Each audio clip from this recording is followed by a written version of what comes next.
मेरी सीपीओ में रैंक आ गई 79, तो मैं बताते हुए भी घर पे डर रहा था कि अगर मैं बताऊंगा तो मुझे जॉब ज्वाइन करनी पड़ सकती है। और पेरेंट्स क्योंकि टीचिंग बैकग्राउंड से थे, तो उनका सपना था कि यार ये यूट्यूब वगैरह में कुछ नहीं है, उनके हिसाब से ये एक एंटरटेनमेंट प्लेटफॉर्म ही है और यहाँ पे एज सच कोई पढ़ाई नहीं होती, बच्चे टाइम वेस्ट ही करते हैं। सिलेक्शंस लगातार हो रहे थे, दिल्ली पुलिस कांस्टेबल में 350 प्लस सिलेक्शंस हुए, गाइडेंस बैचेस से, हेड कांस्टेबल में, सीपीओ में ऑल इंडिया रैंक आई, लेकिन फिर भी एक प्रेशर था कि भाई गुजारा नहीं होना, तो एक स्टेप मुझे अब आगे जाना था।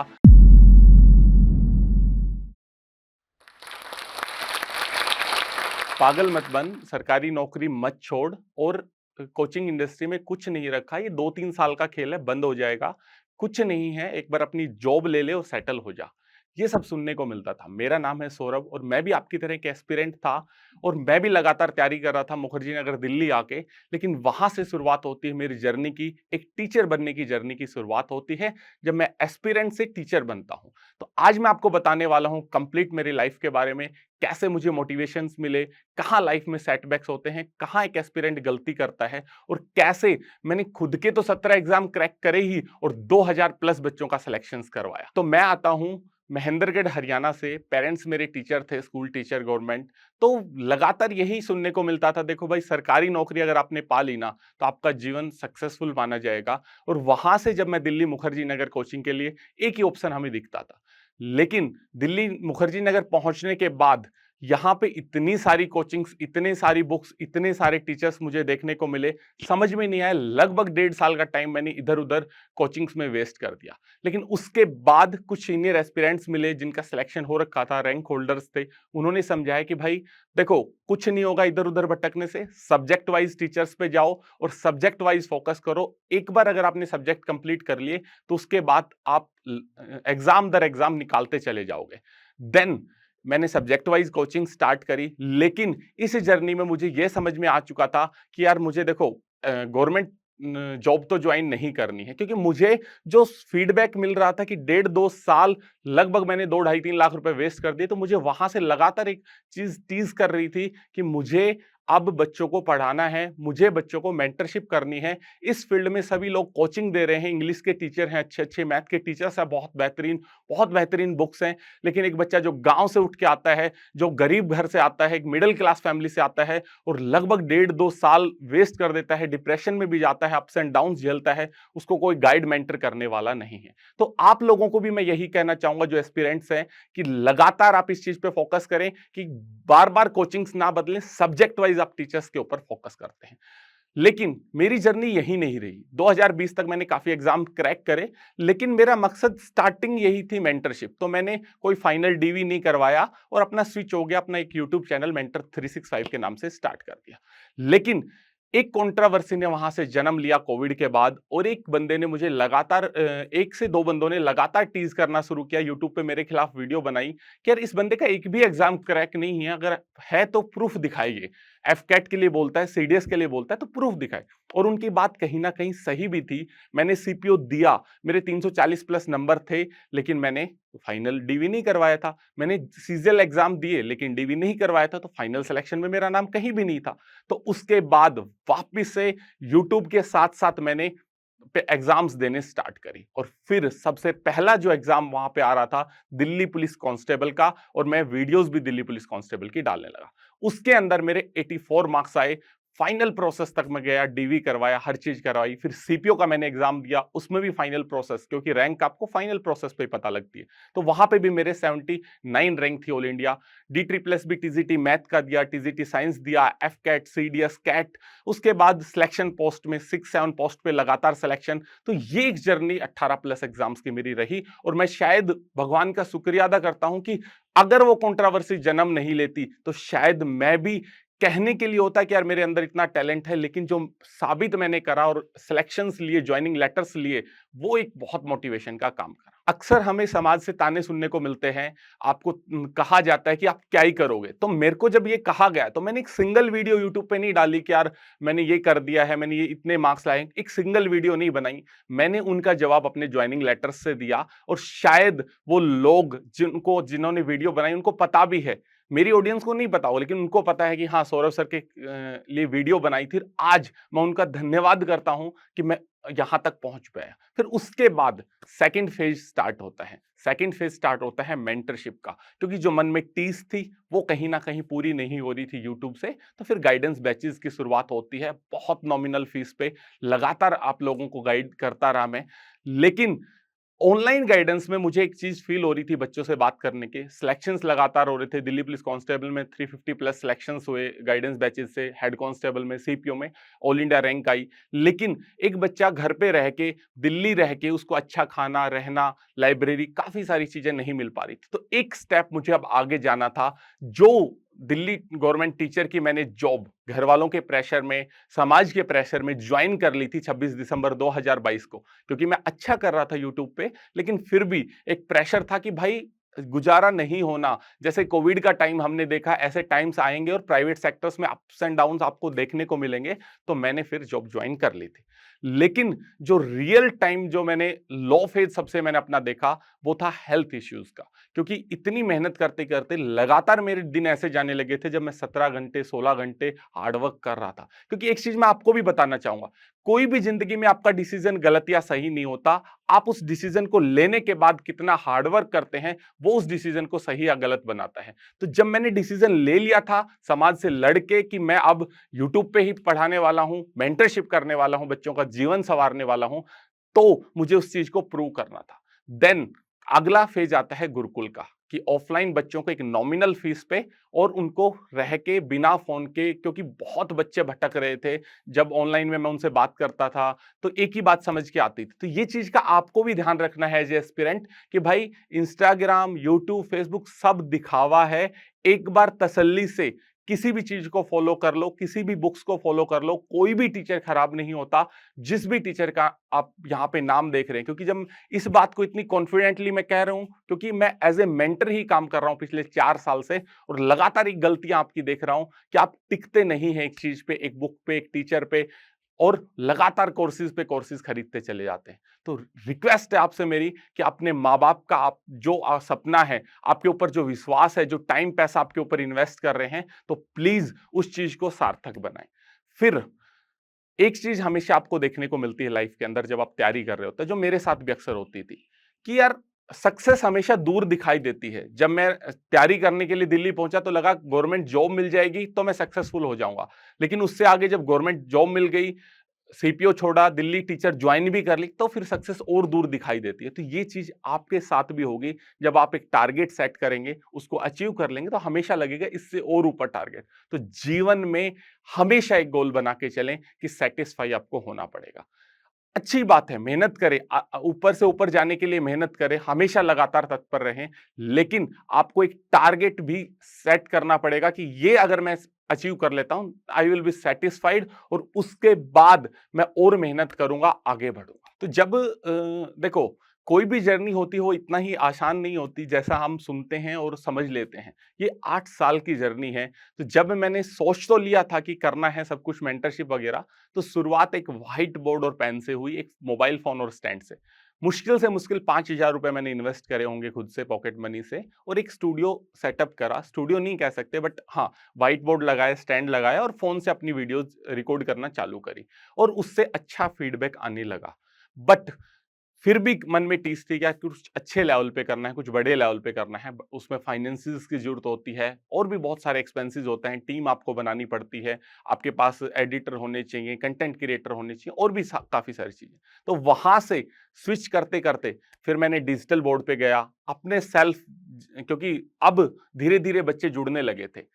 एप्लीकेशन प्ले स्टोर है मेंटर 365 पे, उसके साथ आप लोगों का प्यार मिलता गया, और बस वहां से एक रेवेन्यू बेस भी स्टार्ट हुआ।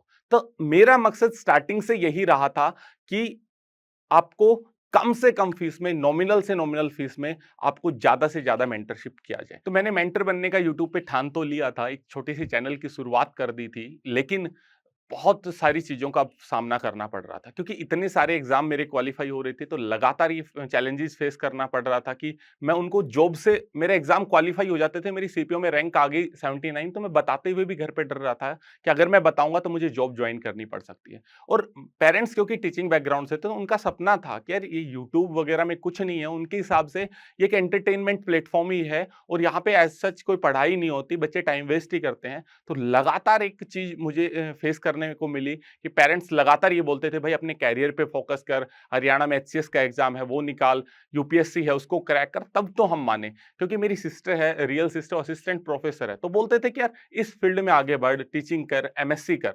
लेकिन मैं लगातार इसी चीज को छुप छुप के करता रहा। लाइब्रेरी जाता था, रात को आके चुपचाप रात को 2 बजे उठना और व्हाइट बोर्ड स्टूडियो पे वीडियो शूट करना और फिर वापस से सो जाना। पूरी रात एडिटिंग करके वीडियो को एक्सपोर्ट पे लगा के चुपचाप सो जाना। सुबह लगता था पेरेंट्स को कि हाँ, पूरी रात सोया है। इवन जब लगातार वीडियो जाती थी तो पेरेंट्स को शक भी होता था कि अरे वीडियो शूट कब करता है, क्योंकि रियलिटी यही है कि मिडिल क्लास घर से जब आप उठते हैं ना, तो पेरेंट्स को नहीं समझ में आता कि ये क्या कर रहा है लड़का और ये क्या करना चाहता है अपनी लाइफ में। क्योंकि एक जनरेशन गैप भी बन जाता है आपके बीच में, आपके पेरेंट्स के बीच में, तो ये चीज आपको समझनी पड़ेगी।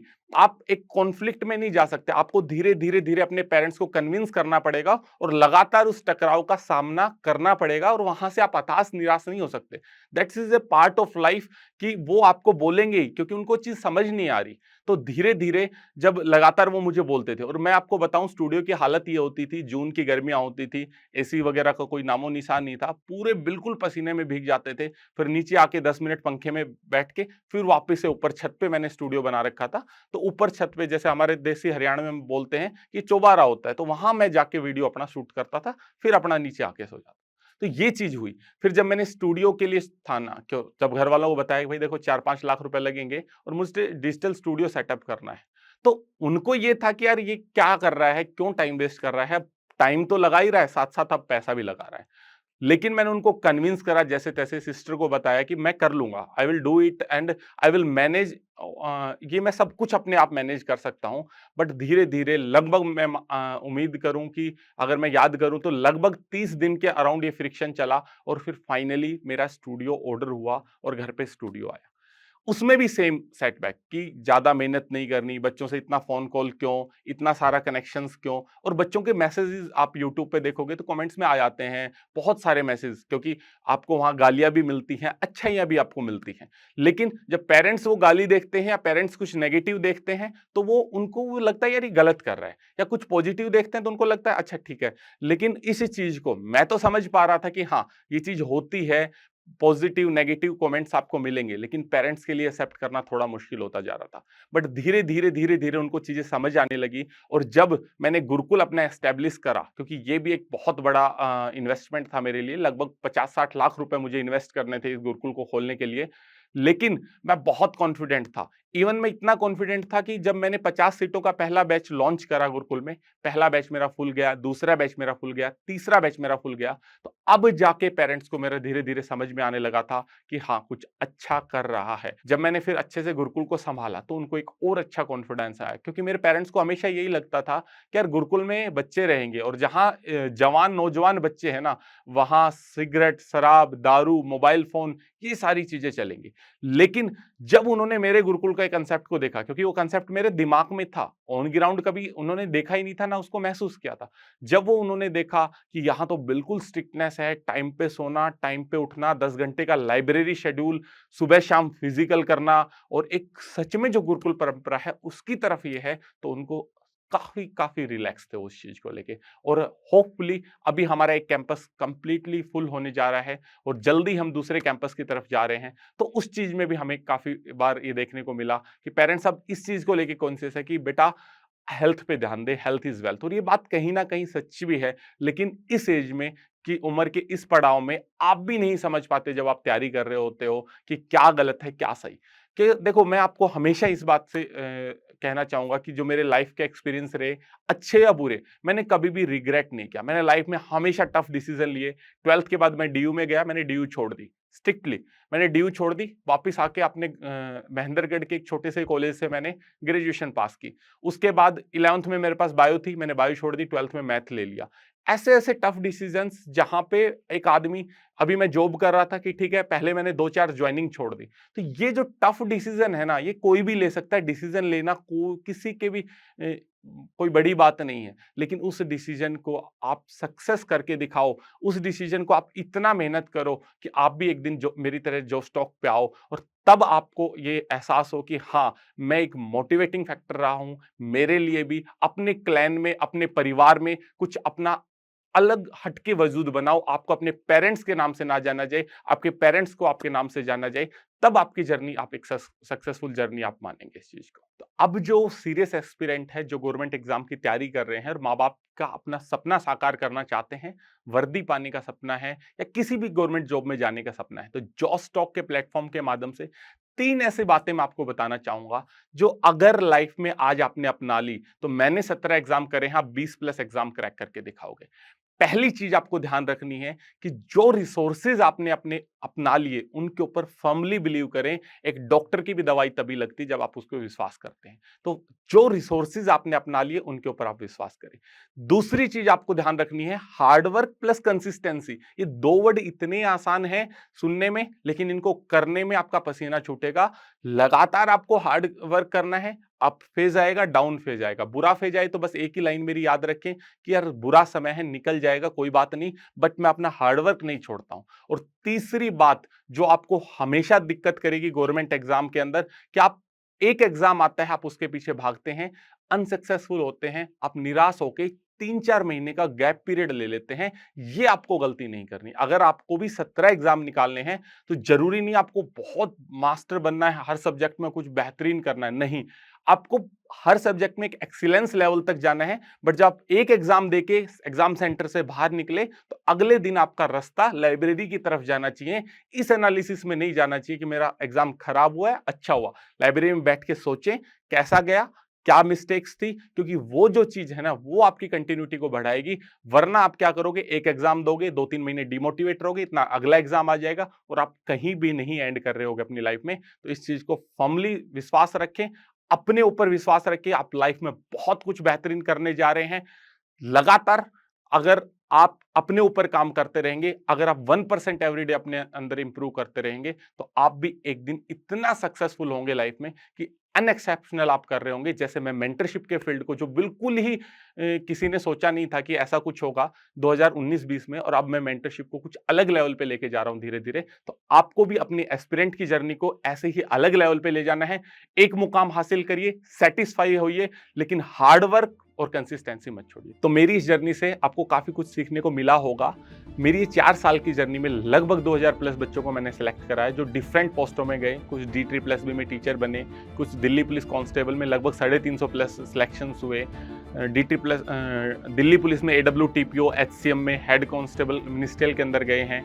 CPO के अंदर ऑल इंडिया रैंक 14 हमने दिया है। दिल्ली SI के अंदर काफ़ी गर्ल्स हैं, बॉयज़ हैं, और CGL CHSL काफ़ी सारे एग्जाम्स को बच्चों ने क्रैक करा है। तो थैंक्स कि जॉस टॉक ने मुझे प्लेटफॉर्म दिया और मैं आप लोगों तक पहुंच पाया। उम्मीद है कि मेरा इंटरव्यू आपको काफ़ी हेल्प करेगा, मोटिवेट करेगा। तो ज़िंदगी में लगातार मेहनत करते रहिए, सेटिस्फाई रहिए खुद से जो भी कर रहे हैं, और खुश रहिए। Thank you.